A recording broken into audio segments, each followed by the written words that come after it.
Hello and welcome to my channel. Today I'll be showing you a tutorial of how to do a totally impromptu trick. So you can use a borrowed deck if you want to, because it is impromptu. And basically, what impromptu is there's no setup to it. It's just you have a random deck of cards. You can do whatever you want with it. And you can shuffle it as many times as you want, and it's not going to change the effect of this trick. Alright, so let's begin. So how I start this trick is I just ask the audience to pick a random card, right? Because I don't have an audience right now, I'll just pick a random card. Right, we'll just take this card, put it on the table, and then show the audience the card without me looking at it, alright? After I've shown the audience the card, I'd ask for the card back, and then I'd put it right in the middle of the deck. Okay, after putting it in the middle of the deck, I just cut the deck a few times, right? Make it really lost inside the middle of the deck. Give it a shuffle. And then, if they really want me to, I'll give the cards more cuts, just to really lose their card inside the deck, okay? And now what I show them is, as you can see, your card's not on the top, and of course your card is not on the bottom. Because I have shuffled it, cut it, and done all that, I believe your card is in the middle, right? So what I can do actually is if I reach into the middle of the deck, I can actually pull your card right from the middle of the deck. And because your card is not on the top, the 3 of spades is not your card. Because it wasn't on the bottom, the 6 of clubs isn't your card. But I have one last card that I did pull from the middle of the deck, and I believe that this is your card. That's how it's done, and stay tuned for the tutorial. Alright. Okay, now that I've shown you how it looks like, here's the tutorial. Okay, so you have any deck you want. It can be borrowed, it can be randomly mixed, because it is an impromptu trick. So as you can see, the cards are mixed up, right? Yeah, you can hand it to your audience, let them shuffle it, or you can shuffle it yourself, right? So after shuffling it, give them a good shuffle as many times as you want. You ask your audience to pick a card, any card they want to, any way you want to. So let's say they pick this card, and for the tutorial's purpose, I will look at the card, right? It's the 9 of diamonds, okay? So the first sleight of hand occurs when I place the 9 of diamonds right back into the deck.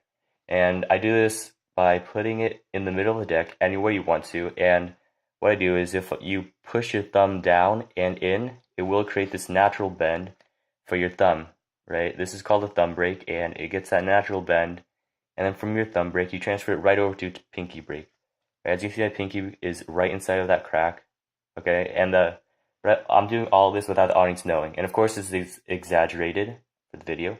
And you get that pinky break, and now you have to cut the deck, right? I did it 3 times, but you can do as many times as you want. You just keep on cutting the deck until you land on your pinky break.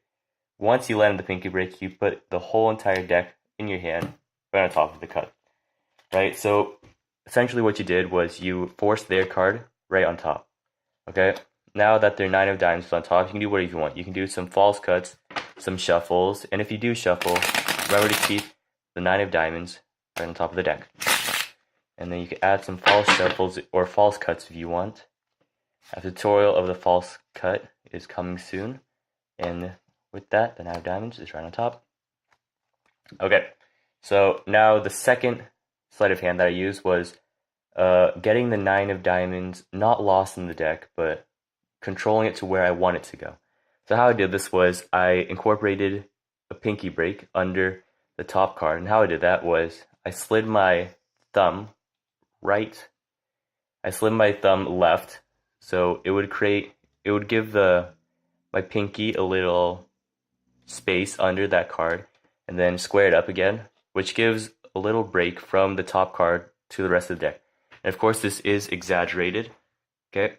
And from there, what you do is you transfer it over to a thumb break, okay? With the thumb break, you get to hold your cards just like that. So there's a little break from your their card from the rest of the deck, okay? So from there, you take half the deck from underneath the card, or underneath that card, and then now you just slide it right on top, okay?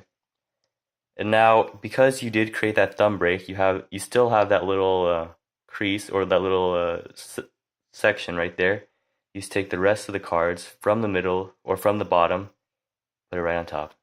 So basically what you did was you placed their card on the bottom of the deck.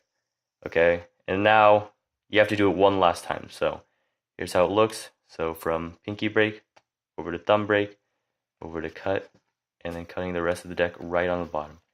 Now what you did was you placed their card not on the bottom, but on the second to last card. Okay, so now you show them that it's not on the top, right? And it's not on the bottom, of course.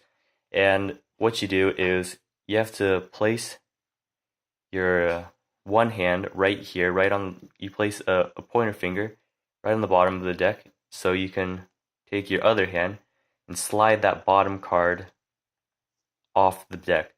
So it gets an appearance of this. So you have the bottom card right here and the rest of the deck right here. And because you've done that, you can actually, with your other hand, you can grab this card, the bottom card, and their card with any finger you want to. So this, because you're doing this, you can grab this card, the bottom card, and the second to bottom card, as well as the top card, right? So now that you have gripped the second to last card, the last card, and the top card, you can just throw the cards to your other hand and reveal that the middle card was their card. That is all. Thanks for watching. Please subscribe, like, and I'll see you in the next one.